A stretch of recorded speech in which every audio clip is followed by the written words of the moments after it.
ওরা শুধু ভোট চুরি করে নাই, ডাকাতি করেছে। আমাদের সুস্পষ্ট অনেকগুলো দাবি রয়েছে। আজকে নির্বাচনের পরে 11 দলীয় যে ঐক্য রয়েছে, আমরা জনগণের সামনে উপস্থিত হয়েছি।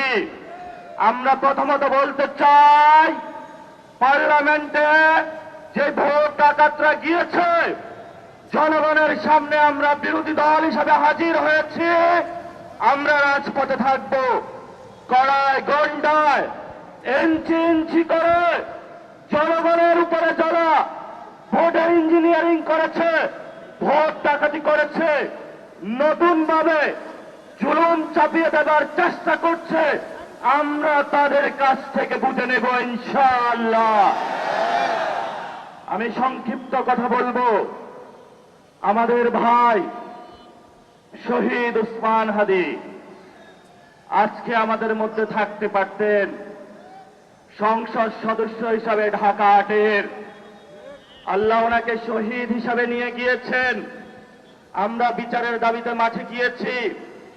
আজকেই যেহেতু বিরোধী দলীয় যাত্রা হচ্ছে এই বায়তুল মোকাররম থেকে, আমি সরকারের কাছে আহ্বান জানাবো, দেশের কাছে আহ্বান জানাবো, প্রশাসনের কাছে আহ্বান জানাবো, আপনারা দ্রুত গতিতে শহীদ উসমান হাদি ভাইয়ের হত্যাকাণ্ডের বিচার যাতে হয় সেই উদ্যোগ নিন। আমাদেরকে এতদিন বলা হয়েছে বিচার এবং নির্বাচন মুখোমুখি দাঁড় করাবেন না। আমরা মরিয়া প্রমাণ করিলাম যে আমরা নির্বাচন বিরোধী নই। এখন সময় এসেছে শহীদ উসমান হাদি ভাইয়ের হত্যাকাণ্ডের বিচার করতে হবে। তৎকালীন সময়ে সংস্কারের নিয়ে বলা হয়েছিল, সংস্কার এবং নির্বাচন বিরোধী করার চেষ্টা চালানো হয়েছিল, ট্যাগ দেওয়া হয়েছিল ওরা নির্বাচন চায় না।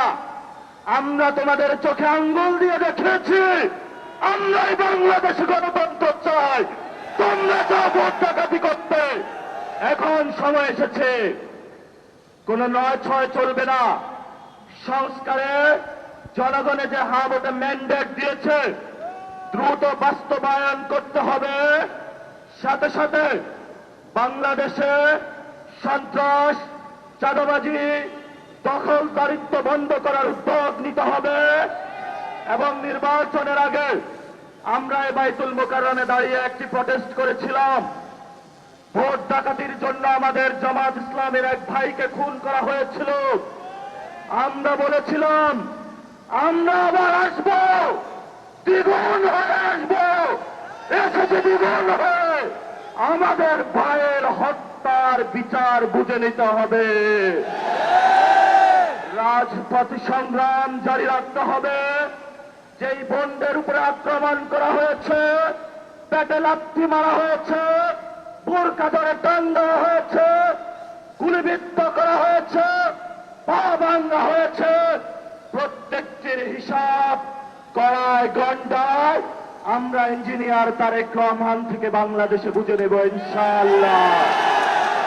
আমরা একমাত্র ভয় পাই কার কাছে? আল্লাহ ছাড়া আমরা কারো কাছে ভয় পাই না। হে মালিক, তুমি আমাদের রক্ষাকারী, তুমি আমাদের রিজিক দাতা। যারা বাংলাদেশের জনগণ 17 বছর অপেক্ষা করেছিল, আমাদের অধিকার ছিনিয়ে নিয়েছে, ভোট ডাকাতির মাধ্যমে ভাইদেরকে হত্যা করেছে। আয়েশের মালিক তোমার মালিকের বিচারে আমরা বিচার রেখে গেলাম। তুমি তাদের দৃষ্টান্তমূলক শাস্তি বাংলার মাটিতে জনগণের সামনে করবে। আমরা আজকে তোমার মসজিদের সামনে বিচার রেখে গেলাম। বাংলাদেশের মানুষ হতাশ হবেন না।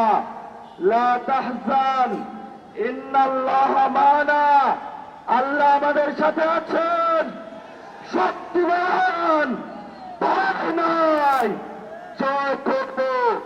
আমরা ইনশাআল্লাহ দ্বিগুণ হয়ে পার্লামেন্টে যাব। সবাইকে আসসালাম, সবাই দোয়া রাখবেন। আসসালামু আলাইকুম ওয়া রাহমাতুল্লাহি ওয়া বারাকাতুহু।